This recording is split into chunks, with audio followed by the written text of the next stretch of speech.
Welcome to the Bytecode. I'm your host Shafu, and today's episode is with Eito, who's going to walk us through something he built at the last East Global Hackathon in London, which he called SuperParallel. Eito, thanks for taking the time. Yeah, thank you also.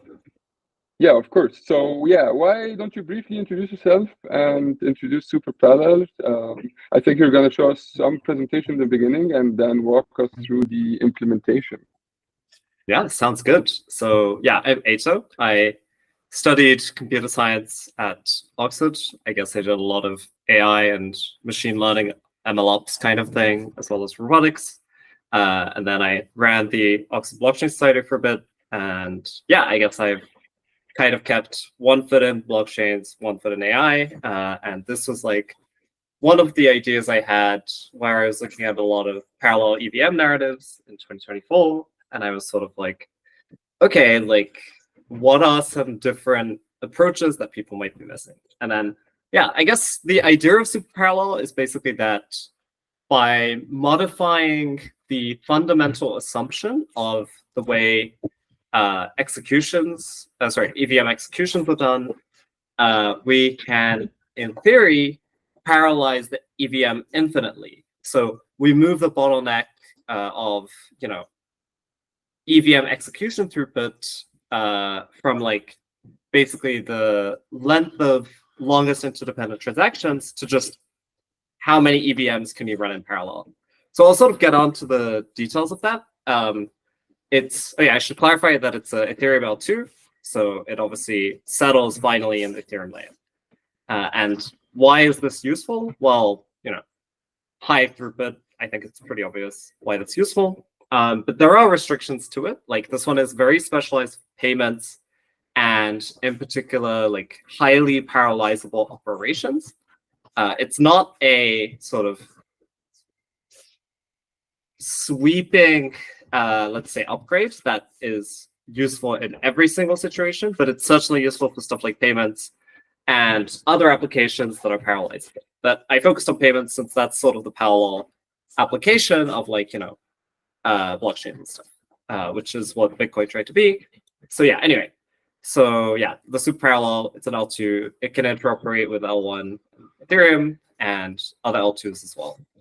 So what's kind of the big idea? Well, okay, like, I think parallel EVMs have been a big narrative, but there's actually one like very technical bottleneck that they don't tend to address. There are some that obviously addresses it, which is even if you try and like naively parallelize transactions with the EVM, the issue you're always going to run into is the length of the, like, okay, let's suppose in a hypothetical scenario that you have infinite EVMs that you can run parallelize across, right? Infinite. Even then, you're going to be bottlenecked by the longest chain of interdependent transactions, which means you're going to be bottlenecked by like every other EVM is going to be waiting for this transaction to settle. A good example is Uniswap. You have to wait for the previous transactions to settle before you actually like manage to finish everything. And so I think this is sort of the curse of a lot of parallel EVMs. There's also curses like state and state growth and all of these things, which I won't get into. But yeah, I sort of looked at this and said, okay, if you're bottlenecked by the longest chain of interdependent transactions, then why don't you flip that on its head? And you make it so that you basically can only have, right, the longest length of interdependent transactions in this L2 is at most one, right? So all the EVMs can execute serially, in parallel, and you run none of that bottleneck. Okay, so how do you do that? Well, you do that through essentially mutexes, which are like a very well-known, common, like primitive, I guess, in concurrent programming or parallel programming. What it basically is you have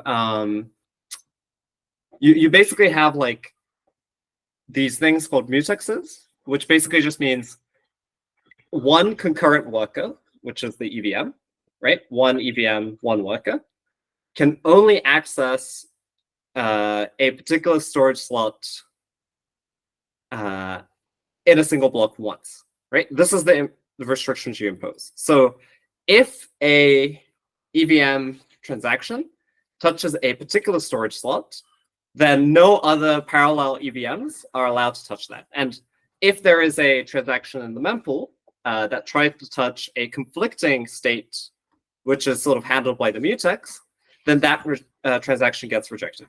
And you do this in I did it in like a first in, first out approach, but you can certainly do it in a more sophisticated way, like weighted by gas or something like that. You can have a similar gas. I think, yeah, another way to think about that is basically you lock up the storage slot. Yeah, exactly. That's the entire idea of, and I guess more formally said, what you're doing is basically you're saying at the start of a block, right? You basically unlock all the mutexes. All the mutexes are free and not acquired. And then in the super parallel mechanism basically parallelizes, and different EVM workers can try and acquire a mutex. If a worker has already acquired a mutex already, then another worker cannot get the mutex, and that transaction gets rejected. So that will have to occur in the next transaction. Maybe we can run through one example, which is something like, okay, let's say you have one transaction that's executing Uniswap that requires access to like the ratio, and that mutex is locked up. And so if there's another Uniswap transaction, well, they check the mutex and see that the mutex is already acquired, and henceforth they get rejected, is broadly how it works. Cool. So yeah, that's broadly how mutexes work. And how was it implemented? Well, it was I actually implemented it through just like a normal binary array and binary matrix, but you can also do this through like a Bloom filter when you run to a certain scale, because having a n by n matrix where n is the number of addresses is fairly unscalable. So you would have a Bloom filter at scale, and then you would sort of say, okay, if there's a collision, blah, blah, blah, then, do this. But that's simple to pass through. So yeah, that's the broad idea. Like you basically just look up states with a mutex, and the shape of the mutex can differ based on what your contract is like. So maybe let's run through some examples. So I think no, this is the one. So let's sort of like get into the nitty gritty. So one example is... Yeah, Eito, could you zoom in a little bit more? Yes. Zoom in a little bit more into code. Oh, okay. Let's do this. All right, is this good? Perfect. Yeah, so this is a basic ERC20 contract. And these are the different state attributes, right, of the contract. So allowances, balances, total supply name, symbol, whatever. Now, let's look at maybe the transfer operation as just an example. Let's say that you have A sending to B, right? So that means message.sender is A and the recipient is B. Well, when that happens, the only storage slots that are actually accessed is balances of message.sender, so balances of A and balances of B, right? And that's basically all that's happening. Which means that basically what you can do is you can say, okay, well, the storage slots for balances of A and balances of B is acquired.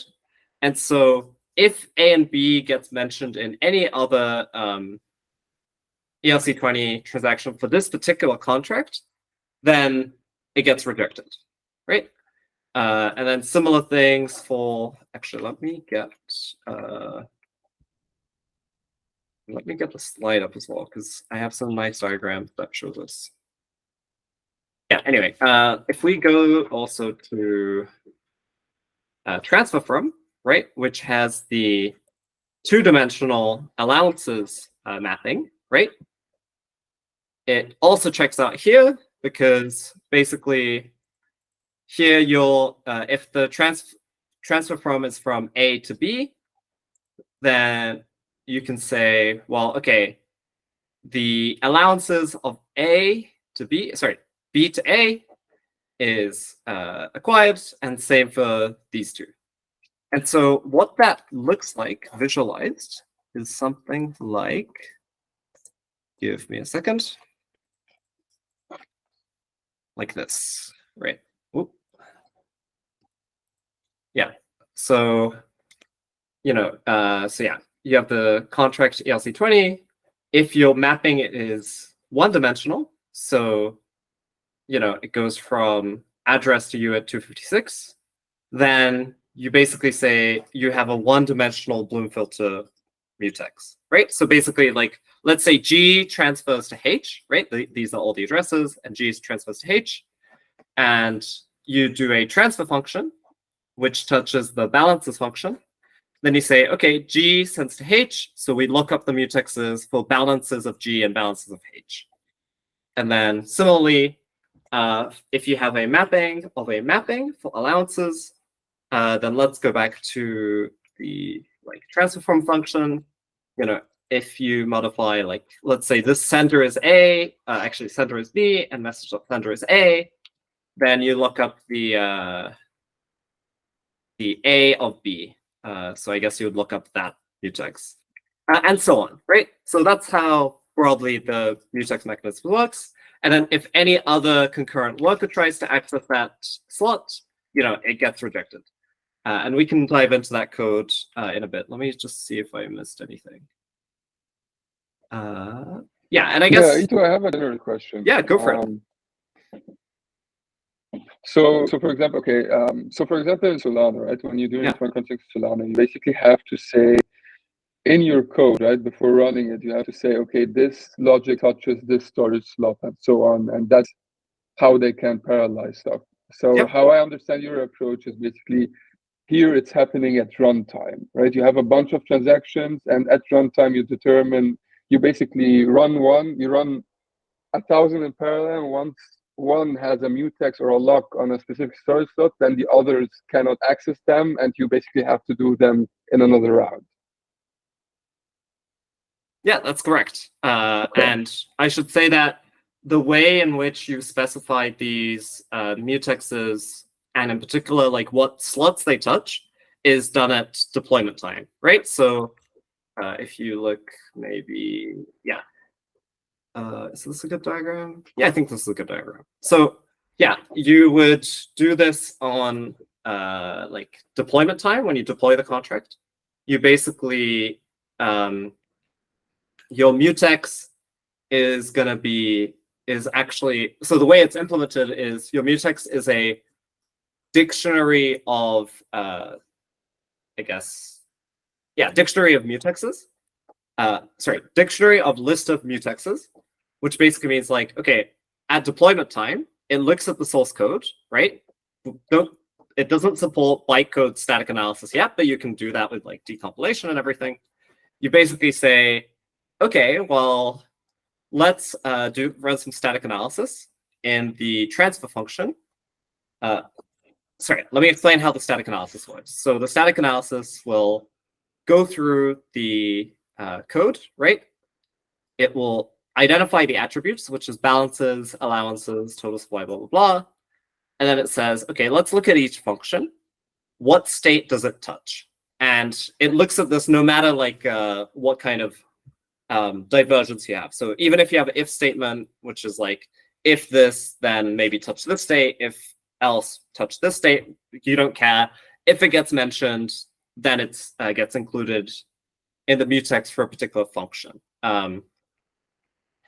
And yeah, I'll run through the static analysis code later, but that's broadly how it works. So if you run this algorithm on here, for example, you look at the transfer function, you say, okay, here's the transfer function. It touches balances of A and balances of B. And so when you have a incoming transaction, and you just check the call data function selector header bytes, right? And you say, okay, is it transfer? in which case, and then you go to the lookup and you basically say, okay, well, that mutates A and B, and so you should set the mutex of A and B to be like locked. And also this works recursively as well, because your transfer function, or like whatever function, may also call another function, which also mutates more states. So you have to actually do this very recursively as well. So you have like a, yeah, I think I have a diagram here where it's like, the base case is your function doesn't mention any other functions. Your recursive case is like, your function calls another function, and then you have to run static analysis recursively on that function that it calls, and then you have to run that recursively. And then, yeah, as you said, at runtime, you look at the mempool at the mempool level. You look at the transaction, you check the header, and then you do the lookup, and you basically see if you reject or not. And we'll go to that code as well. Also, the other nice thing is, like, because of the way it's implemented, it means that you have different mutexes for different contracts. So let's just say that you have like 3 more or less identical ERC20 contracts, right? And that could be like different stablecoins or whatever. Then like, A and B can be included in the same block for different contract operations, since the states for these are mutually exclusive, unless they call onto each other, of course. So that's quite nice. And then, these are like the different Bloom filters that you get for the different contracts, for contract 1, contract 2, contract 3, because they're not interacting with each other. I guess the more cross, interactions you have, the less get. But so I guess the entire stack is something like, you have the 3 contracts, you annotate them at deployment time, and then at runtime, the mempool looks at the mutexes. You guarantee that the length of interdependent transactions is at most 1 by looking at the mutex. You just deploy it across all the other EVMs. And since by construction, your EVM transactions are order commutative, your sequencer can be a highly trivial sequencer, which is just like an arbitrary order, because you actually enforce that, there is no dependency, and you can sequence it in whatever way you want. So yeah, maybe we can dive into the code unless you have any questions you want to ask. Yeah, I have one question I have. How big is the overhead of determining the mutexes? It should be super cheap, because it is literally a lookup on a Bloom filter / in my hackathon implementation, I literally did this in like 24 hours. Solo, I should say. Like, it should be basically trivial. It's like equivalent to doing a lookup on a set, which should be pretty simple, right? Because that's essentially the equivalent problem. Because you have a set of acquired mutexes. So super cheap, basically. Right. So I guess in the implementation, so I used EVMNA, which is the C++ implementation of the EVM. If you look at EVM bench, for example, you can see that it's the fastest by quite a bit. So this is like EVMNA, Revim, Pi, Revim, blah, blah, blah. You can look at the numbers, but it's basically the fastest. So I chose that. This is some code that basically runs.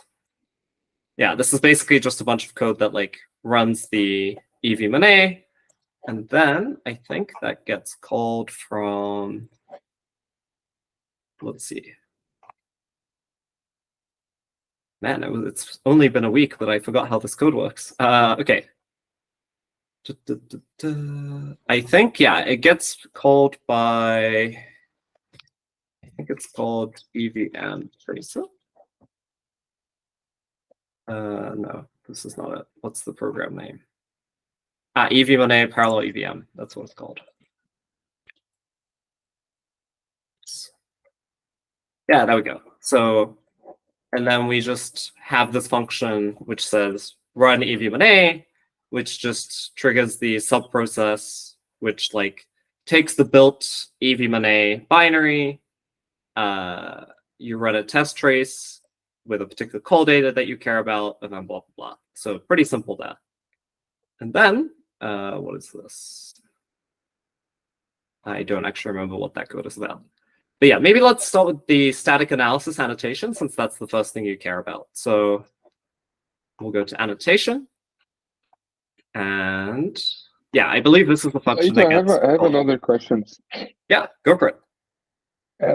So in this case, when you say run the EVM or a number of EVMs in parallel, we're talking about CPU cores? Yeah, CPU cores. Okay.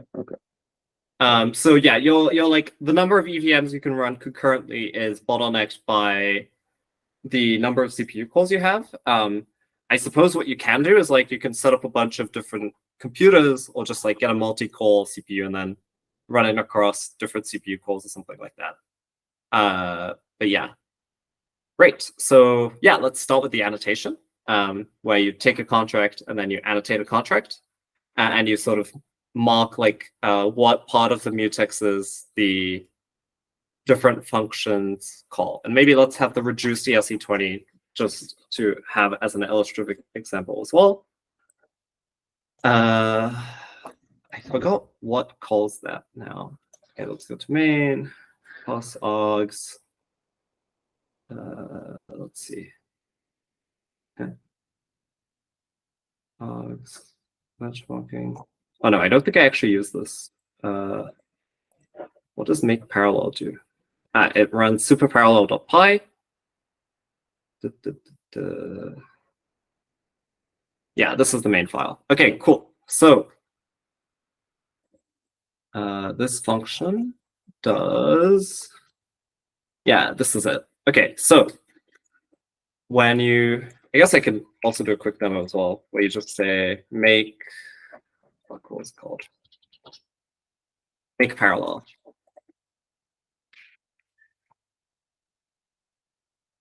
So what this is doing for this demo, I basically just have 3 contracts, X, Y, and Z.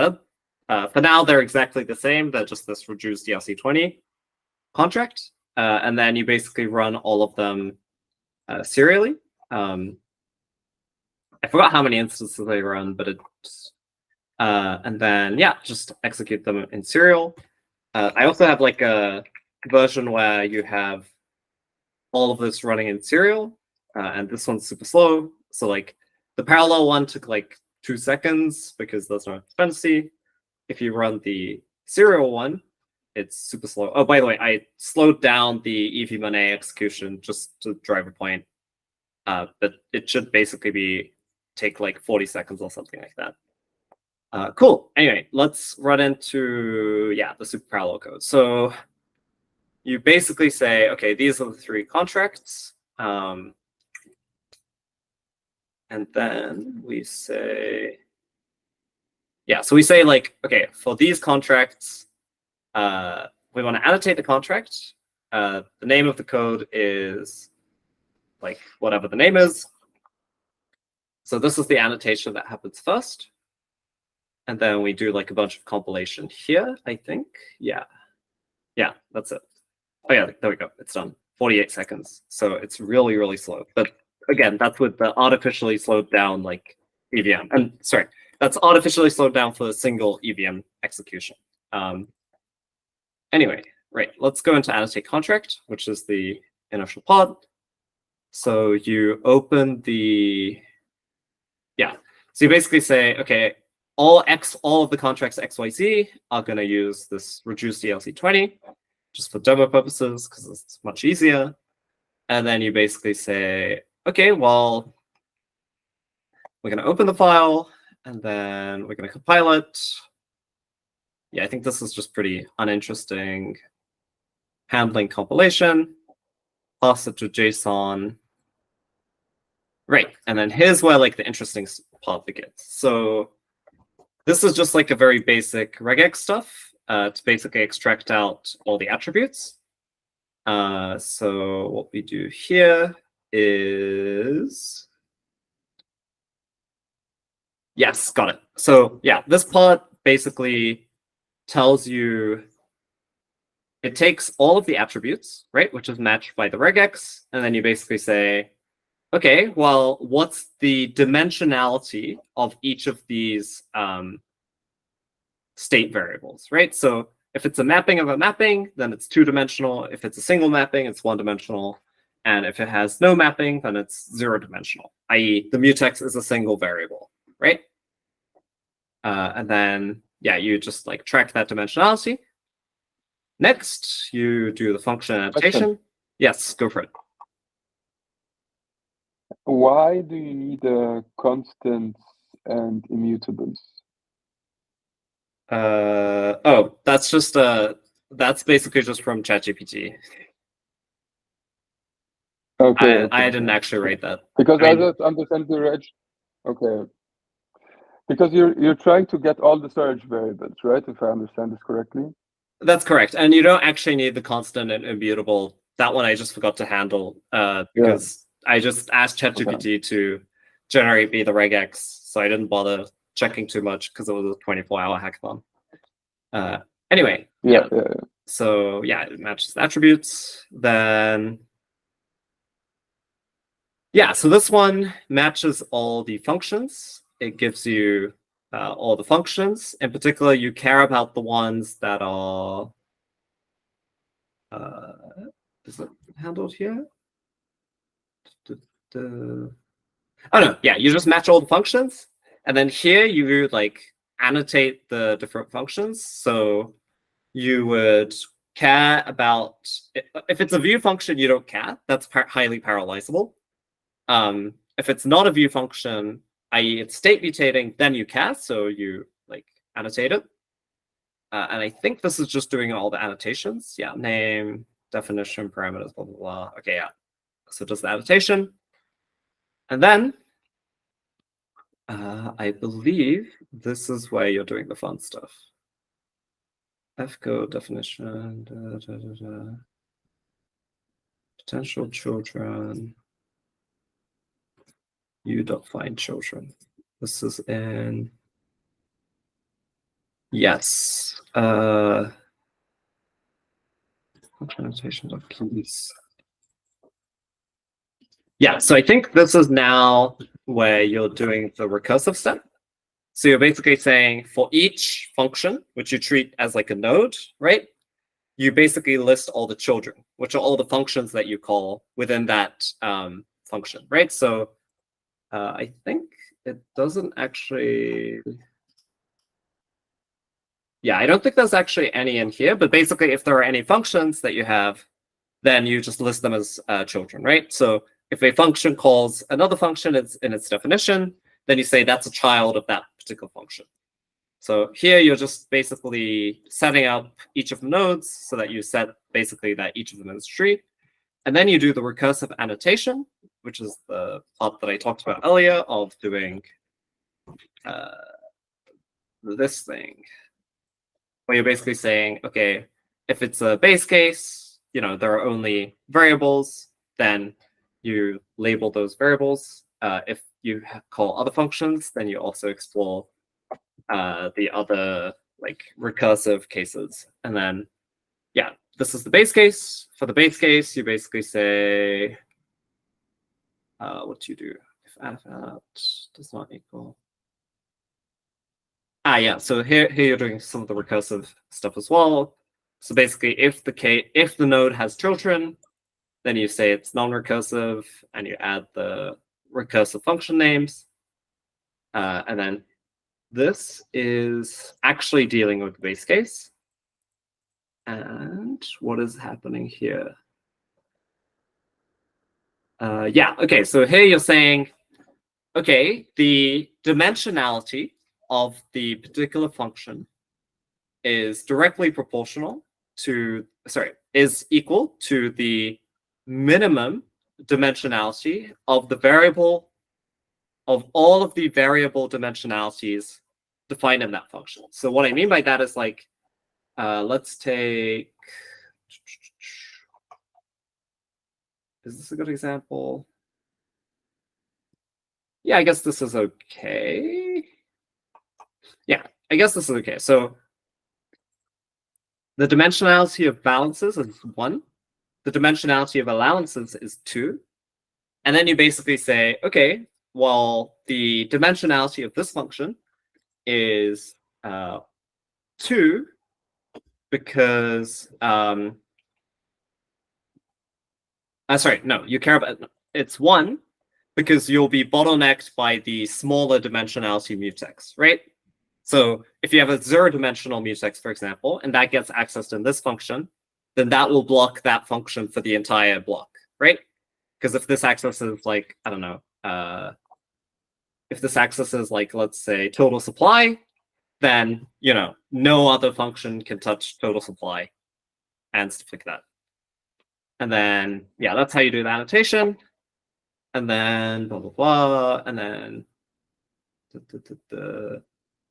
yeah, and then this is the recursive step where you basically like keep diving into the deeper nodes and you say, oh, okay, we'll just borrow the annotation from the recursive children and keep doing that until you're done. And the implicit assumption you're making here is that there are no circular definitions. And yeah, a lot of the logic is like over here. I don't think it's particularly interesting. It's just typical recursion. And that's how you do the annotation. So yeah, I think that's broadly how the annotation works. And then, yeah, you basically just modify the ABI. So you basically say like in the ABI, which has like, let's see if I have a example ABI. Yeah, here we go.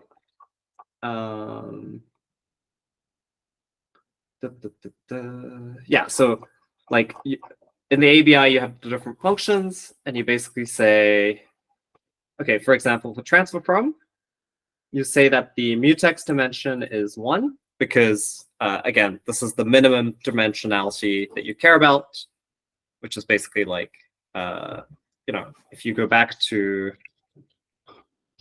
oops, reduce DLC20, the smallest is dimension attribute here is balances. So, you know, you get to pick the minimum. And then you basically also label like, okay, the dimensionality of allowances is 2, dimensionality of balances is 1.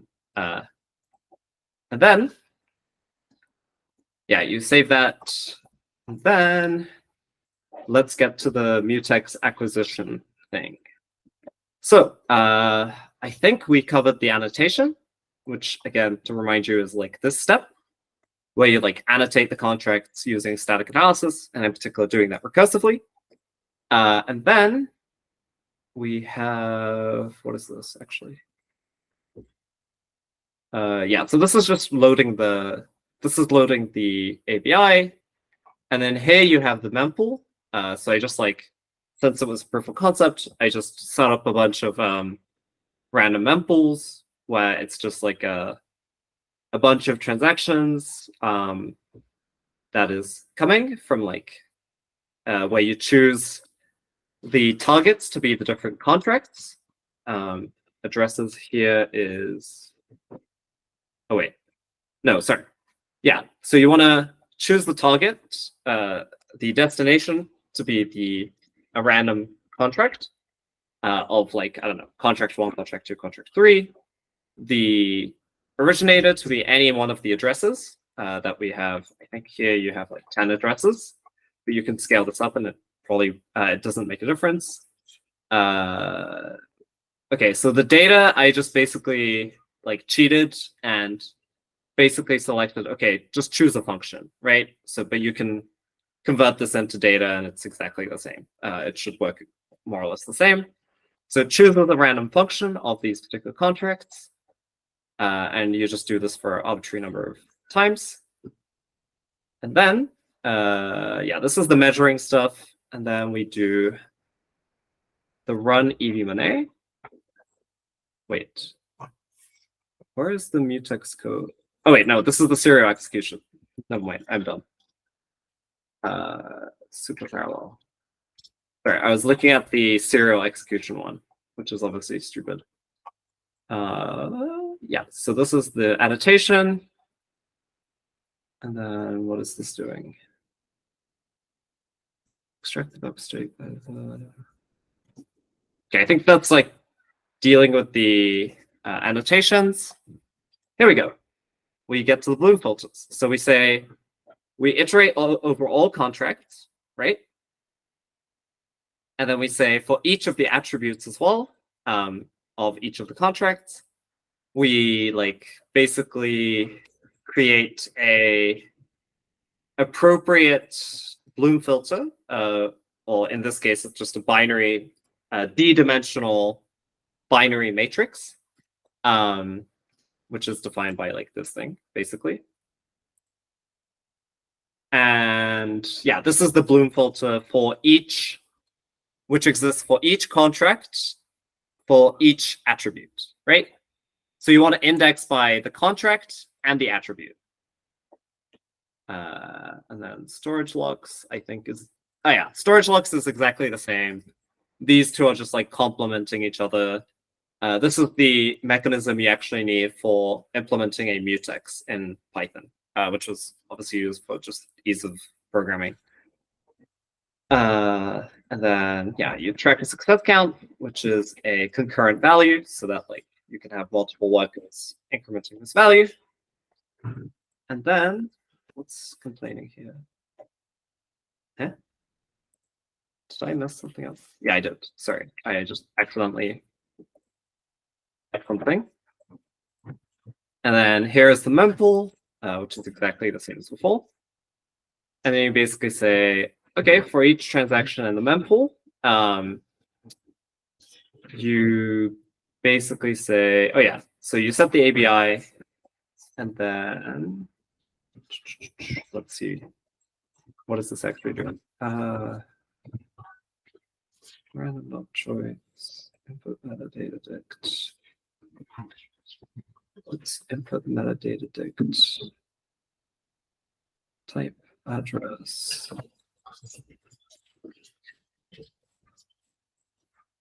Decorate function selectors.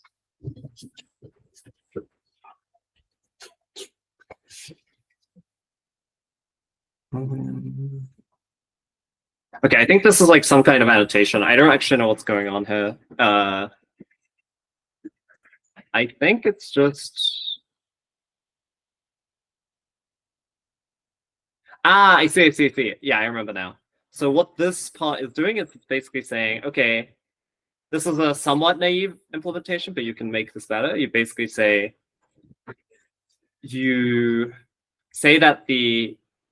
basically get a list of all the addresses which are involved in a particular transaction.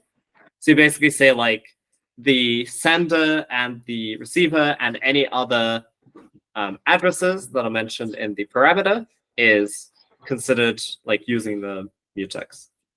And then this is why you do the fun stuff. So this is just like concurrency implementation in Python.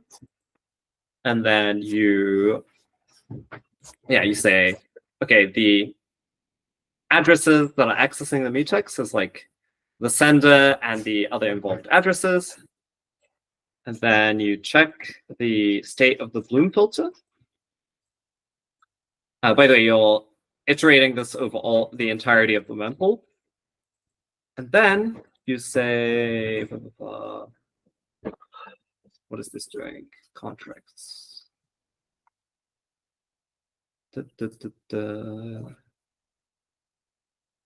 Permutations, blah, blah, blah. Blocks for workers. Sorry, 1 second. What's contracts again?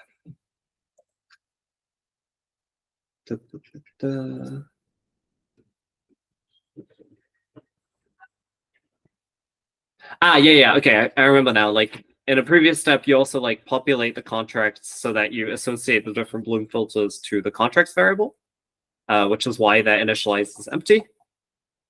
And then you basically say, okay, in this particular transaction of f name, which is like the name of the transaction, the function that you're calling, you basically say these are the attributes that are affected. And then you just iterate through those. And this is logs for workers dot append.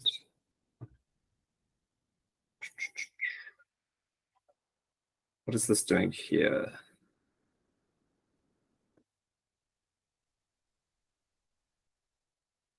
Yeah, I remember what this is doing now. So this is like, this code is basically going through and selecting which parts of the mutex is going to be affected.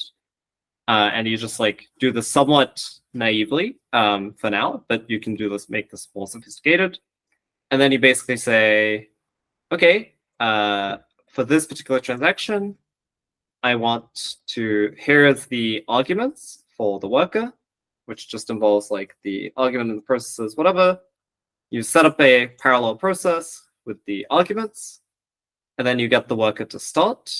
When you get it to start, I think it runs, yes, this worker task function, which you call from here. Yeah, so you run this function with the arguments that you passed, like over here, of like all of these. And then what this does is, yeah, I think basically what it does is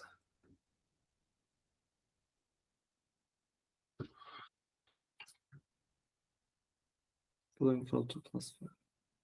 Yeah, so this is basically when the worker acquires the mutex. So when the worker is executed in parallel, it will do a lookup on the Bloom filter, and it will say, okay, if the if this is the first worker that acquires the mutex, which is the thing here, counter basically gives you like the particular mutex locations that you care about, which is why you iterate through the permutations.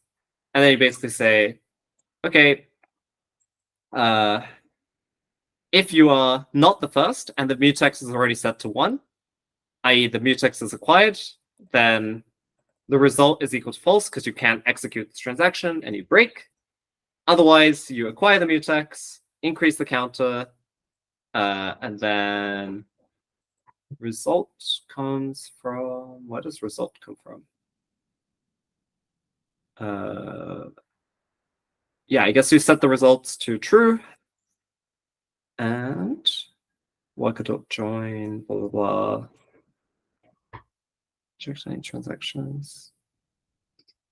Yeah. And then you can basically say, okay, does this worker get to participate in the parallel execution or not?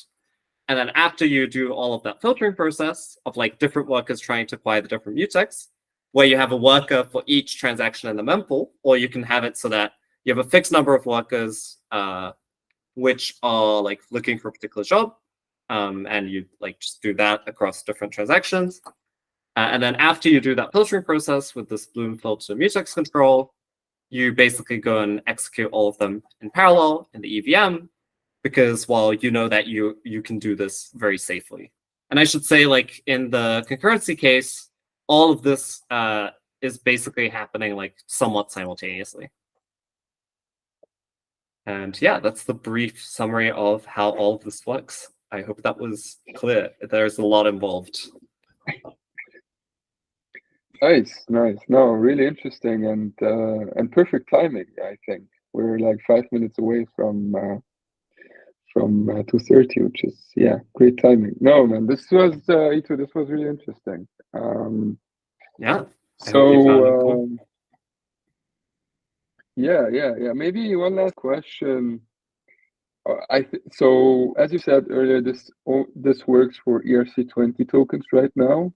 Yep. What would it take to make this generalizable? So I'm thinking about, static analysis in a Turing complete context is really hard. Like one example would be a function that takes an address and a storage slot, which is basically okay, it can theoretically access all of the Ethereum state, right? How do you annotate that? Yeah, so I think when that occurs, you like basically, I didn't do this for bytecode because I think that would be just like a huge pain to actually do it in general. You're absolutely right that it's hard to do ensure complete, but like I suddenly think you can do heuristics, and in particular, you can do like a lot of symbolic reasoning to reason about the upper bound of the range of state mutations caused by a particular function. And I think that's the way you can do that. Okay. No, that makes sense. Awesome, Eito. Listen, this was really interesting. Thank you. I'm gonna put the GitHub repo, your Twitter, the presentation in the description down below. Thanks again for taking the time. Yeah, likewise. Thanks for calling. Thanks, Chef. Bye. Awesome. Okay, guys, thanks for tuning in and see you in the next one. Bye-bye.